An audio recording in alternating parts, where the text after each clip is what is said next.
Yo, what's good, y'all? This is Master Ace, Crooklyn Dodgers. You know what I'm saying? Juice Crew and all of that. Check me out coming up on I Only Touch Greatness, the podcast. Absolutely. I love Vancouver, by the way. Oh, really? Oh, right on. Yeah. Nice. I would love to move out there. Oh, yeah. Oh, okay. Sweet. Okay. We'll get started here. So born in Brooklyn. Tell us a little bit about childhood and what sports you played growing up. I only played one sport really growing up. Well, that's not true. In the neighborhood, I tried a little bit of everything, but I stuck with football because I had some success when I was really young.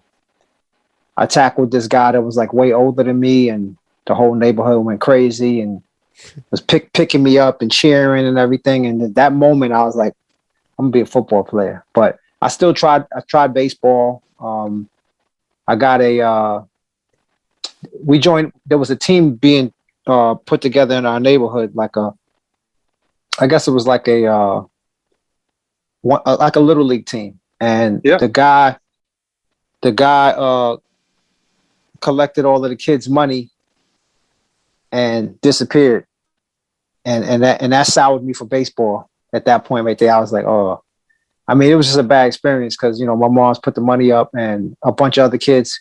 Everybody put the money up, and the guy just never showed up again. Oh, geez. That's brutal. That's terrible. Yeah.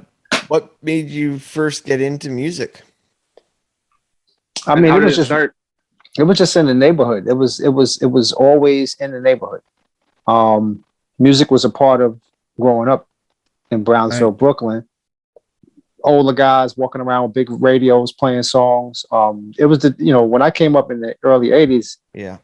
It was mostly well, not late 70s really. It was mostly disco being played, but right. Those are the records that we were hearing on the radio and that we were hearing play in the park. But it was really those park jams that really got me into music. I was still young, but I would come out to those park jams and I could stay out there until it got dark. Once the lights came on, the street lights came on, I had to go in the house. But those were exciting times for me, seeing the older kids in the park dancing, girls smoking, and DJs DJing, and that was kind of those are the earliest memories I have of music and wanting to be around it. Okay. Who was the first one that got you into the Juice Crew?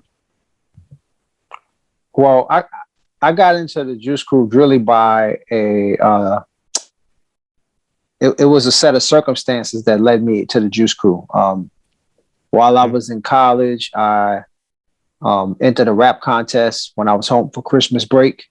Okay. I wound up winning first prize, and first prize was 6 hours of studio time with Marl. Okay. And so that's what really got me on that path. I was, like I said, I was in college. I was working towards my degree. My plan was to go out there and get a job. I wanted to go into advertising, so I thought eventually I would graduate, do a bunch of job interviews until I landed a gig at one of these big advertising agencies, and I figured I would be writing beer commercials for one of the big beer companies. That's where I thought I was headed. Okay. And then this rap contest happened, and I wind up winning, which leads to recording with Marl. So I did want to cash in on my 6 hours.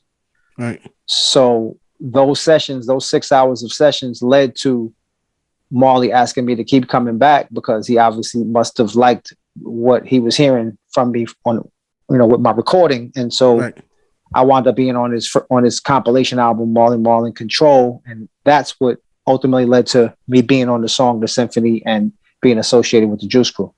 Right. So the Symphony was the first song from the Juice Crew that you did?